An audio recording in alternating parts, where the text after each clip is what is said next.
Welcome Trinidad and Tobago to our News 4 report, a product of the Government Information Services Limited and the Ministry of Communications. I'm Nicola Barito. Let's take a look at the headlines.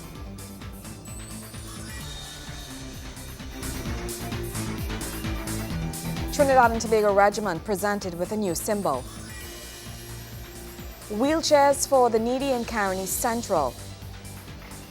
And more from our special report with the Minister of Finance and the Economy.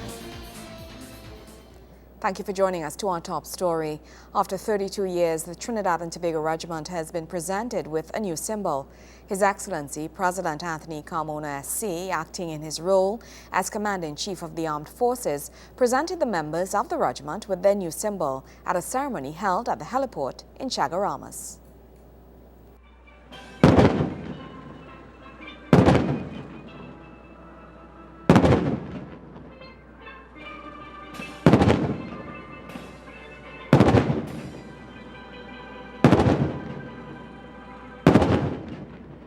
The Trinidad and Tobago Regiment has received a new set of colours.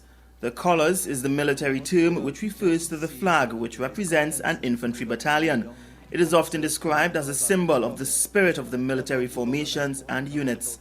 It began in early war times when the flag was a rallying symbol for the troops and a source of motivation. It usually tells the history of a military unit. The Trinidad and Tobago Regiment has had, up till recently, only one infantry battalion and as such, only one set of colours. However, with the introduction of the 2nd Battalion, it has been long in the works that independent colours be assigned to each battalion. President Carmona reminds the troops that the flag before them stands for something so revered that its importance should never be discarded. I exhort you to remember that the colours you see before you are sacred, they are sacrosanct. They have been consecrated before God, not only by the chaplains, but also by the valiant and honourable actions of you, the members of the Trinidad and Tobago Regiment. Remember also that every day that you hold fast to your duty, you reconsecrate your colours. As the chaplains and the other groups from the various denominational sectors of our blessed society have done today. Every drop of blood and sweat shed by you in the honorable discharge of your duty washes your colors anew.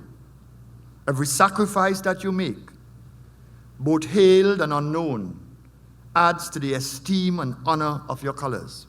His Excellency insists that the soldiers of this nation, just like their flag, act as examples to their fellow citizens. Just as the colors of the 1st and 2nd Battalions will rally you in uncertain times, I urge you, the members of the Trinidad and Tobago Regiment, to become the colors of our blessed republic.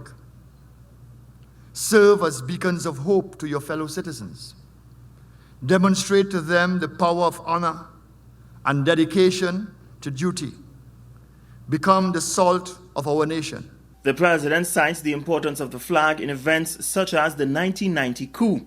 He congratulates the military for their role in ensuring calm and maintaining law and order during the coup 23 years ago. He adds that their input in the thwarting of that event amounts to what can be today termed saving the democracy of the nation. Gregory McBurney, News 4. It's the July-August holidays and many children are home playing behind their computers and watching television. But some students were lucky to be taken back in time to the days of old-time games such as Moral, Zewel, and singing and dancing along games like I Lost My Glove on Saturday Night, In and Out of the Dusty Windows. Now those were just some of the games taught to youngsters as part of the Cultural Camps 2013. Remember when you and your friends used to jump rope like this? Remember when you looked for a piece of chalk just to draw the boxes to leap into without touching the lines? Yes, hopscotch, that old game. It seems like just yesterday these were the games we played as a child to pass time during lunchtime and recess at school. Today these favorite games seem like a long-lost thing of the past. However, this July students were introduced to the olden games during the Secondary Schools Drama Association hosting its Remember When camp. This was just one of the many camps the Ministry of Arts and Multiculturalism sponsored as part of its Cultural Camps program, hosted across the country during the vacation period. The camp featured a teaching of games like moral, hopscotch, and singing and dancing. But it was the sweet pulse of the drums that got these feet moving to dance to bongo.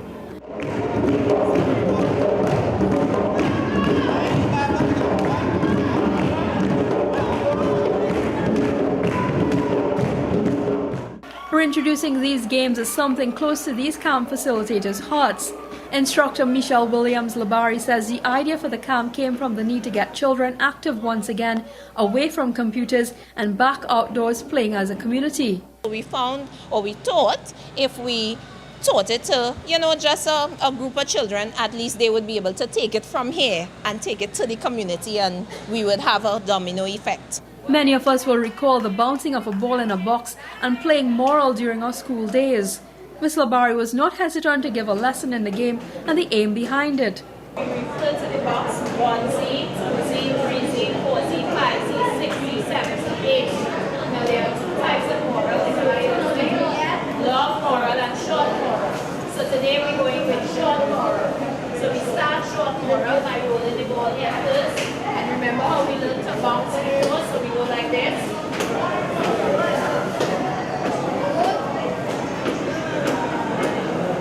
When we get to 5, 6, 7, and 8, we only bump once in each box. Now I'm going to roll to 5Z. Now to bump 5 times. One here, one there. To the persons behind the camp, it's more than teaching this generation of children how to play these games, but inculcating a sense of values and ethics learned while taking part in the activities together. In the ring game, so in moral, when you roll to a box, it may not go in that box. So how do you deal with that? Do you just throw the ball and just give up and all of that? So you found now you was able to say, okay, I didn't get it this time, but if I wait another turn, I could get it again. So they would learn to be a little more tolerant, a little more patient, have a little more tenacity and things like that. Those young at heart got a chance to skip down memory lane, as parents also got an opportunity to partake in the slew of activities.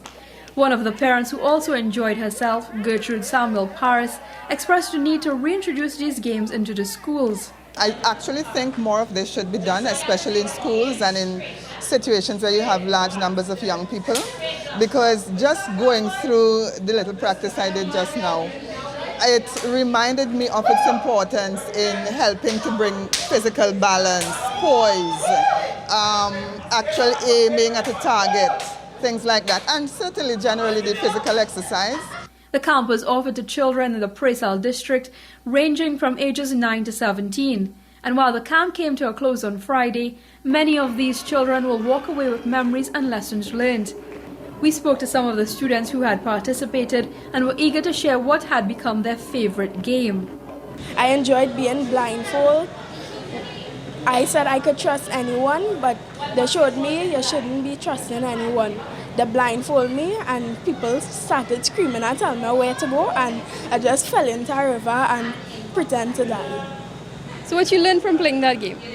To not trust people, not all people. My favorite game is in and out the dusty windows. You have to go in and out dusty windows, and then when they say Tibu, tap you on my shoulder, you have to pat the person's shoulder, and then they go through the arms. And I also like the counseling sessions we have. It helps you to deal with your anger issues and stuff. I like that it teaches you how you could deal with your respect, like if somebody's bullying you or stuff. How old are you? 6. And have you ever played any of these games before with your mommy or daddy or in school? No, not sure. So you think you're going to play this back at home? Yeah, I'll try to. Kimberly Calawan, News 4. When we come back, the Tobago Heritage Festival. Stay with us.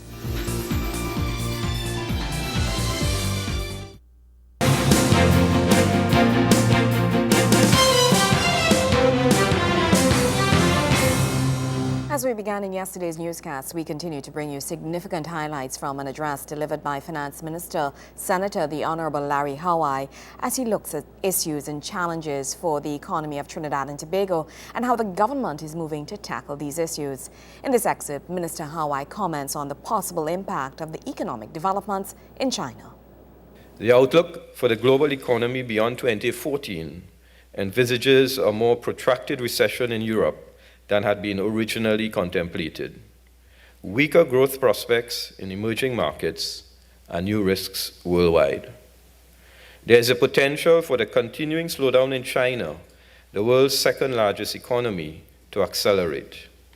For a global economy that is struggling to rebound from the downturns of the past 6 years, a sharp slowdown in China could have significant implications for the recovery across a wide swath of countries, including our own.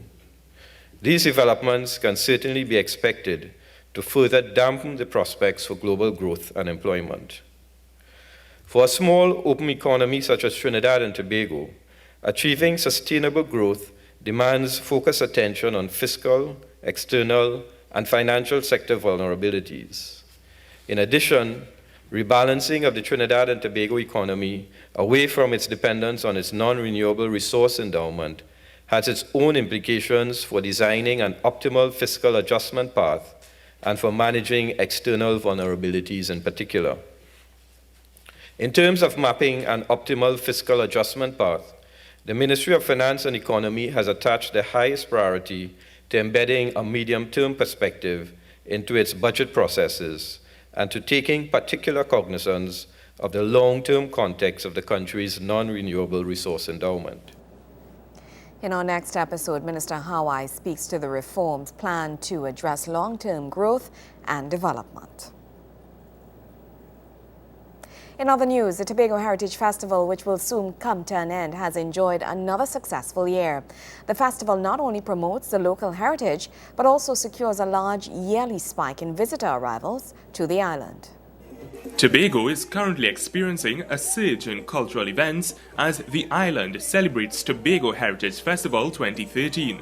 The annual event, which was created to preserve the unique cultural traditions of Tobago, has grown from year to year, attracting thousands as each community across the isle offers a unique form of celebration. The festival is by far the main event on the Tobago cultural calendar, and it is considered and accepted that the Heritage Festival is to Tobago what Carnival is to Trinidad.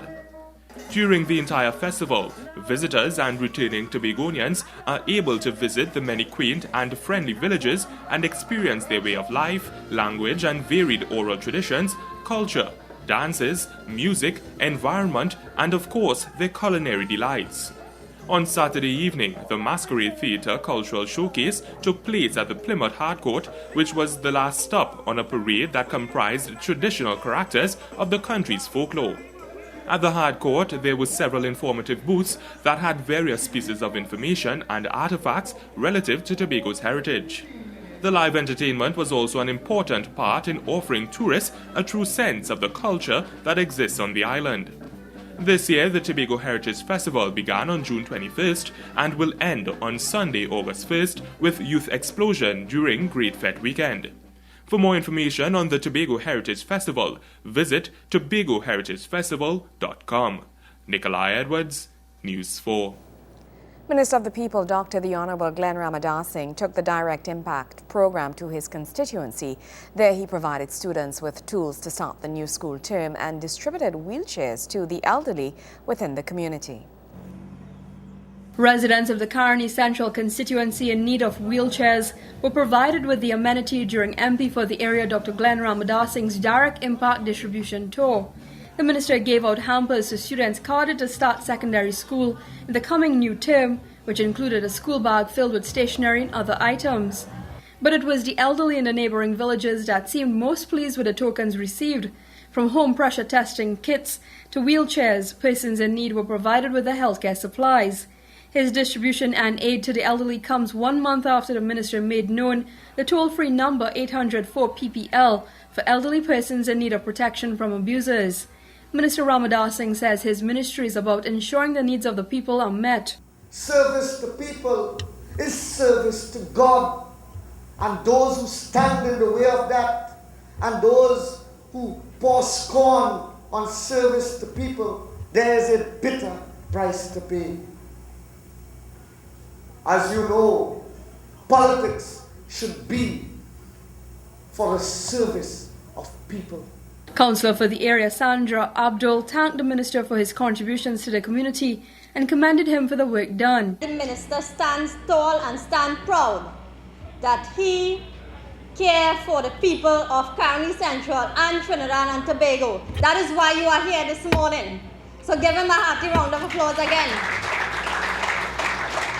And we as a community and the people of Caroni Central have to stand strong and stand tall and stand with our MP in what he is doing. By giving out all of this, it means to say that he cares for you. The persons who don't have a wheelchair, the persons who cannot walk, the people who have pressure, the blood, the sugar level. He's given out this today. Think about the cost of one of that in the store. And I want to say I congratulate him here this morning, and he is doing us proud. In recent weeks, the minister spoke of the need to introduce homework centres for students within communities, as well as senior citizen centres for the elderly across the country, as the ministry looks to get all sectors of the society active in community life once again. Meanwhile, visitors to the office were treated to some live rhythmic tassa.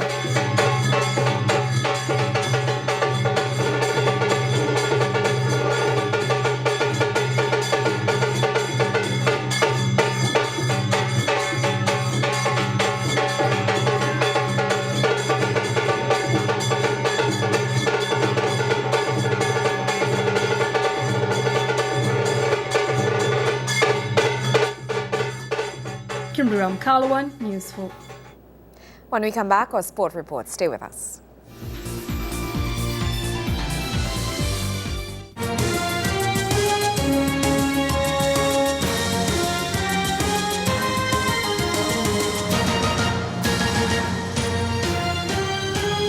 Trinidad and Tobago football is currently blessed with a number of top-class goalkeepers at senior level. The performance of Jan Michael Williams at the Gold Cup has garnered rave reviews, and he attributed this to the competition in the Soca Warriors camp for the top spot.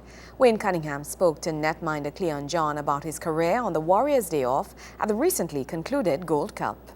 Tell how your Gold Cup going so far? Yeah, the experience so far going well. You know, the team and them playing together, you know, we playing as a team. You know, the vibes I think are really nice in camp and thing.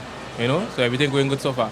All right, the people back from Trinidad want to get to know the Soca Warriors, you know, and tell us a bit about you, you know, your career, where you started and where you're at now with regards to playing football in Trinidad and Tobago.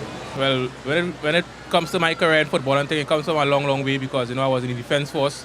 Never used to start as much and thing, you know, my name never used to be called as much and thing. Then I make a movement to Jalbolte. When I take a step forward in my life and thing in football and thing, and seeing that I reach at this Gold Cup, you know, it's my first Gold Cup here and the experience is really nice. You know, it's a great experience for me in my life in football. And after this, what are you looking forward to? Coaching. All right. All right, people, we're going to look for some more Soca Warriors here at the Georgia Aquarium. You know, things real nice. You know, the guys and them had to go out and practice just now, so we had to run real fast and see if we could get some more comments. Thank you very much, Wayne Cunningham. More news after this.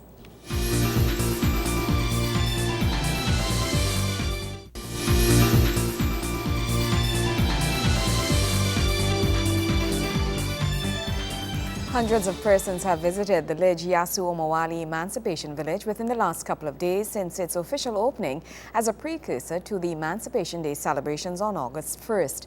We now bring you some highlights from the opening ceremony. The Emancipation Support Committee has officially declared open the Lij Yasu Omawali Village at the Queen's Park Savannah.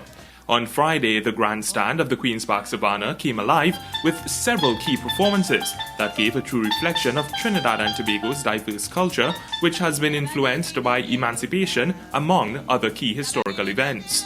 Chairman of the ESC, Kafra Kamban, spoke of the relevance of emancipation to today's society and also the lessons that can be learnt in dealing with some of the issues that currently affect the country. 175 years ago, in the case of Trinidad and Tobago and what was known as the British-speaking Caribbean, the English-speaking Caribbean, and 150 years ago, in the case of the Dutch, the human spirit, and this is why we celebrate the human spirit, that indomitable African spirit, triumphed. The Haitians whom we scorn now added fire to our fight when they demonstrated to us that we could win. They beat the all-powerful French, as it seemed at the time under Napoleon, the British, the Spanish, and they inspired us and assisted us to step up to the struggle and gain the victory which we now celebrate. Laventille, using Laventille to represent every hurting and stigmatized community in this country, will triumph too. The images of African beauty and pride, the messages of African achievement and capacity, the energy of the love, will all communicate to those who have lost their way. Emancipation is all part of the healing of our people and our nation. All of us are part of that process of healing. Let us begin the celebration tonight. Present at the grand opening was Minister of Arts and Multiculturalism, Dr. the Honorable Lincoln Douglas. The Honourable Minister threw his support behind the event and that of his ministry, speaking of the government's commitment to promoting culture in Trinidad and Tobago. This year, the Ministry of the Arts and Multiculturalism, we are committed to the festival and to the support of the idea of emancipation. Indeed, it reminds us all that we are on a journey, that first of all, we are free people. Secondly, in spite of the activities of people who intend to be oppressors and who try to oppress, a people continue to strive and continue to make a mark on the history of this planet. Thirdly, it reminds us also that there is yet a lot of work to be done. The Emancipation Village boasts of food, dress, artifacts and entertainment that all speak of African culture and provide locals with a true sense of the motherland. Persons wishing to visit the Emancipation Village can do so free of charge until Emancipation Day on August 1st, at which point the Emancipation Day procession will lead to the Queen's Park Savannah for the final day of the village.